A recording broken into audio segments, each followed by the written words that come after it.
this is very important. What happens when the opposition goes to your head? Virtually every competition that I attend, high school guys, and you guys have seen it, they hang on the head.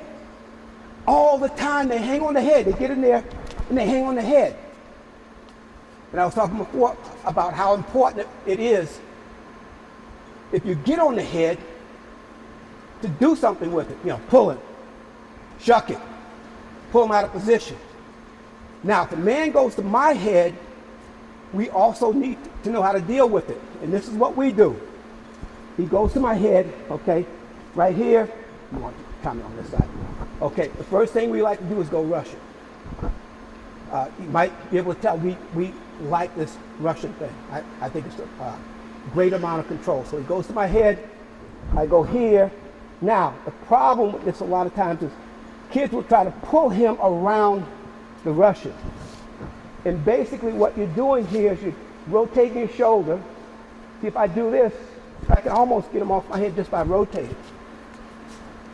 So that's important as far as getting into a Russian position. I go here, but as we do that, we go here and we move the feet. We move the feet. We try to get around to the side. Okay? Right here. Move the feet, get around to the side. So we like to go Russian, and then we attack him when he tries to defend. More importantly, the man goes to the head. We love to pass the elbow. And I think we have a unique way that we do it. You know, we spend all the time trying to figure out how to get a man off the head.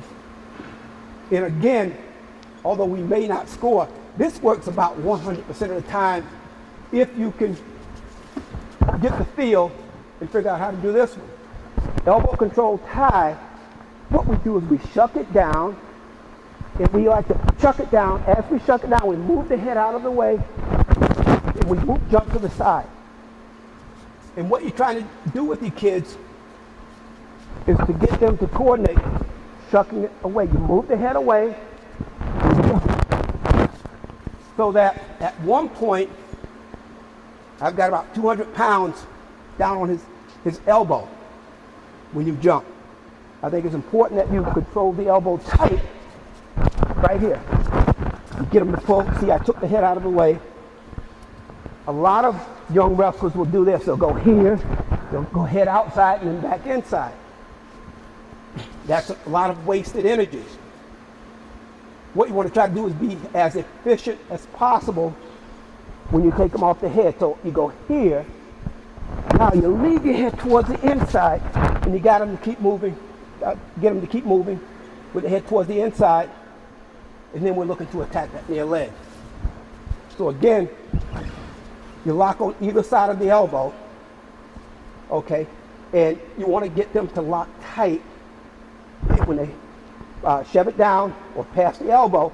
The head goes, looks away from it, boom, right on the leg. When we do that, we look for the leg immediately. The leg is going to be right there staring you in the face. The key is, and Jeremy will tell you, that I have a lot of pressure too when I do this. Pretty much can pull them all the way down to the mat. But this is what you want to work on coordinating. As we pull, we jump. Okay? And this takes a little time. As we pull, we jump. Boom. Lead the head towards the inside. The other part of it is that when you attack this leg, okay, boom, we jump. This is the part that young wrestlers have a problem with. When we attack that near leg, they're going here and they're here. They're going here and they're here. Okay, as we pull it off, this comes back really quick. That inside hand comes back really quick and goes around the outside of the leg. It looks simple, but it's pretty difficult. And so what you do is you get your wrestlers to go here like this and just work on going to the leg. So we're here, we go here, boom, right there. So back, boom, and around the leg.